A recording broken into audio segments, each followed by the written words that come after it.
কেমন আছো সকলে?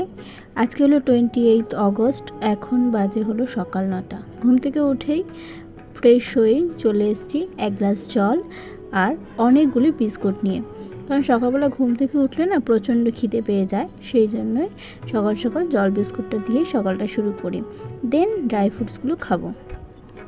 তো বিস্কিট খাওয়াটা কমপ্লিট হলো, বিছানা তুলবো বাট একটু পরে, কারণ ঘরে আরও অনেক কাজ রয়েছে, সেগুলো করবো। বাট এখন যাই গিয়ে আগে ব্রেকফাস্টটা আমি চটপট করে তৈরি করিনি। আজকে ডালিয়া খাবো, ডালিয়া তৈরি করব খুব সিম্পলভাবে। খুব একটা আমি হজবড়লো করে ডালিয়া বানাই না, খুব সিম্পলভাবে ডালিয়াটা বানাই। তো এখন যাই গিয়ে চটপট করে ডালিয়াটা বানাই, চলো তোমাদের সাথে। তো ডালিয়ার কৌটোটা নিয়ে নিলাম, এখন চললাম হচ্ছে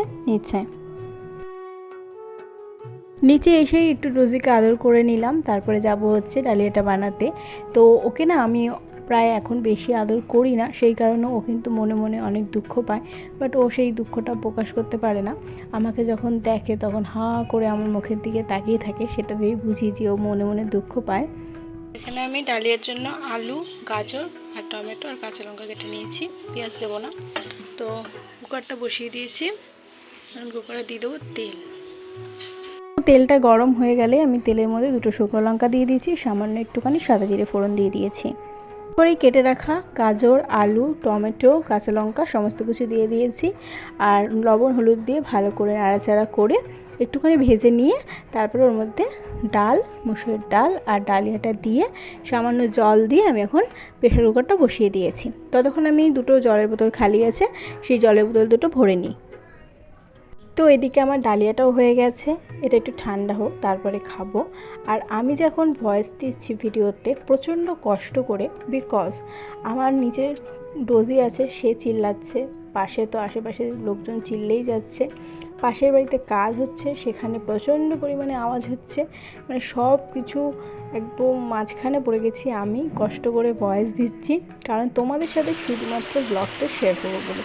কালকেও আমি এই কারণে ব্লগটা এডিট করতে পারিনি ভয়েস দেওয়ার কারণে। তো এদিকে দেখো কেটিকে আজকে আমরা সবাই মিলে ধরে বেঁধে নেল পলিশ পরাচ্ছি। দেখো পাগুলো কি সুন্দর লাগছে, তাই না? খুব সুন্দর লাগছিল নেল পলিশ পরানোর পর কেটিকে। যাই হোক, এই যে ডোজিতে কী দেখে জানলা দিয়ে ওই জানে। তো এখন বসে গেছি আমি হচ্ছে জামাকাপড় ভাঁজ করতে। এই জামাকাপড়গুলো 2 দিন ধরে পড়ে আছে, ভাঁজ করা হচ্ছে না। সেই জন্মাষ্টমীর দিন জামাকাপড়গুলো কাচা হয়েছিল, তারপরে আর ভাঁজও করা হয়নি, রাখাও হয়নি। তো তাই ভাবলাম যে আজকে সময় যখন আছে তো জামাকাপড়গুলো চটপট করে ভাঁজ করে জায়গায় রেখে দিই। আর এদিকে দেখো আমার বর্ষও রয়েছে, আমার বরের সাথে গল্প করছিলাম আর কাজগুলো করছিলাম। তো এদিকে আমার মোটামুটি জামা কাপড় গোছানো কমপ্লিট হয়েই গেছে। এদিকে বালিশের ওয়ারগুলো সমস্ত ভাঁজ করে রেখে দিচ্ছি, এগুলো আগের দিন আমিই কেটেছিলাম। তো জায়গায় এগুলো রেখে দিয়ে দেন হচ্ছে ঘরটা ঝাড়ু দেবো, ঘর মুছবো, তারপরে যাব হচ্ছে স্নান করতে। তো আগে তোমাদের সাথে আমি ব্লগে রান্নাবান্নাও শেয়ার করতাম, বাট এখন তোমাদের সাথে খুব একটা রান্নাবান্না শেয়ার করা হয় না, বিকজ আমি এখন রান্নাবান্নাটা অফ রেখেছি, রান্নাবান্নাটা করছি না। সেই রান্নাবান্নাটা শুধুমাত্র মাই করে, এখন আমি করি না। বাদবাকি ঘরে যে সমস্ত টুকটাক কাজকর্মগুলো রয়েছে সেগুলো আমি করি। ঘর ঝাড়ু দেওয়া, ঘর মোছা, তারপরে টুকটাক এই ধুলো বালি যেখানে পড়ে সেগুলো প্রতিদিন একটু ক্লিন করা। তো সেই সমস্ত কাজগুলোই আমি করি, শুধু রান্নাটা বাদ দিয়ে। তো এদিকে দেখো আমি জানলার যেই স্লাইডিংয়ে এরকম ফাঁকা জায়গাটা থাকে সেটার মধ্যে ধুলো পড়েছে, তো সেই জায়গাটায় আমি একটুখানি পরিষ্কার করে নিচ্ছি ব্রাশ দিয়ে। অনেক দিন ধরেই ভাবছি যে এই জায়গাগুলো পরিষ্কার করবো, বাট করা হচ্ছিল না। তো আজকে ভাবলাম যে যখন সময় আছে হাতে অনেকটা, তো সেইগুলো পরিষ্কার করে নিই। তো তারপরে আমি ঘরটা ঝাড়ু দিয়ে নিয়েছিলাম, এখন ঘরটাকে আমি মুছে নিচ্ছি। আর এই যে ডান্ডিটা আছে ঘর মোছার, এটা দিয়ে কিন্তু খুব সুন্দর ঘর মোছা হয়, বাট যারা পারে না তাদের একটু অসুবিধা হয়। স্নান করে চলে এসেছি এখন লাঞ্চ করতে। আজকে হয়েছিল ডিমের তরকারি, হয়েছিল কচু দিয়ে, আর হয়েছিল মাছ ভাজা, আলু সেদ্ধ, আর ওটা হচ্ছে একটু চিকেন, যেটা আমার বর খাবে, আমি খাবো না। আর ওটা হচ্ছে আমার বরের তরকারি। এদিকে দুজন মিলে এখন খেতে বসে গেছি। খাওয়া দাওয়া কমপ্লিট করে চলে এসেছিলাম উপরে। তারপরে আমার খাওয়ার পরে কিছু একটা খেতে লাগে, খাওয়ার পরে যদি আমি কিছু না খাই মনে হয় যেন আমি আজকে ভাতই খাইনি। তো যাই হোক, এই চকলেটটা ছিল, তো সেটাকেই এখন খেয়ে নিচ্ছি। খাওয়ার পরে মিষ্টি খেতে কিন্তু ভীষণ ভালো লাগে আমার। আর এটা আমার আজকের অভ্যাস না, মানে অনেক আগেকারের অভ্যাস যে আমি খাওয়ার পরে একটা বিস্কুট হলেও খাই, নাহলে মনে হয় যেন আমি কিছুই খাইনি আজকে। এই জায়গাটায় যেহেতু জলের ড্রাম থাকে সেহেতু না এই জায়গাটায় ঝাড়ু দেওয়া হয় না, বাট মাঝে মাঝে সরিয়ে দিই, তাও প্রতিদিন দেওয়া হয় না। তো আজকে গেছে বর জল আনতে, সেই জন্য আমি এই জায়গাগুলো এখন ঝাড় দিয়ে দিচ্ছি, কারণ অনেকটাই ধুলো পড়েছে। আর আমি প্রতিদিনই চেষ্টা করি এই ঝুলগুলো বা ধুলোগুলো প্রতিদিনই ক্লিন করার চেষ্টা করি, বাট যতটা চোখে পড়ে ততটাই করি, আর যেটা চোখে না পড়ে সেটা তো আর করি না। যাই হোক, তো এই জায়গাটা এখন ভালো করে ঝাড় দিয়ে নেব, নিয়ে পারলে একটুখানি মুছেও নেব। তারপরে বর আবার ড্রামগুলো নিয়ে চলেও আসবে, এখানে আবার রেখেও দেবে, সেই জন্য চটপট করে আমি এই জায়গাটা ঝাড়ু দিয়ে নিচ্ছি।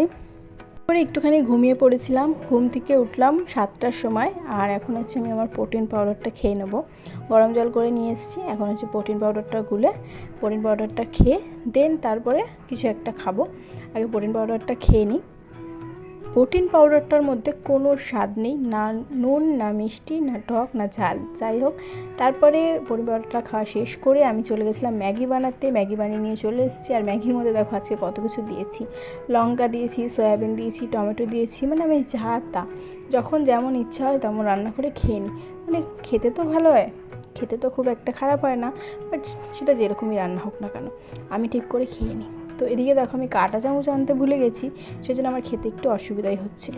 তারপরে রাতে ডিনারটা করে নিলাম, ডিম, কচু আর তরকারি, আর হচ্ছে আলু সেদ্ধ, আর কাঁচা পেঁয়াজ আর কাঁচা লঙ্কা, যেটা খেতে আমি ভীষণ ভালোবাসি। আর এদিকে আমার বর দেখো ফোনে কার সাথে গল্প করছে। যাই হোক, আমি চটপট করে খাওয়া দাওয়াটা শেষ করে নিই। আর আজকের ব্লগটা তোমাদের কেমন লাগলো অবশ্যই কিন্তু আমাকে কমেন্টস করে জানাবে। যদি ভালো লেগে থাকে একটা লাইক, কমেন্ট, আর অবশ্যই কিন্তু আমার চ্যানেলটা সাবস্ক্রাইব করে যাবে। খাওয়া দাওয়াটা শেষ করে আমি ঘুমিয়ে পড়বো। তো চলো সবাইকে টাটা, দেখা হবে নতুন একটা দিনের সাথে, নতুন একটা সময়ের সাথে, আর নতুন একটা ব্লগ নিয়ে। চলো সবাইকে টাটা।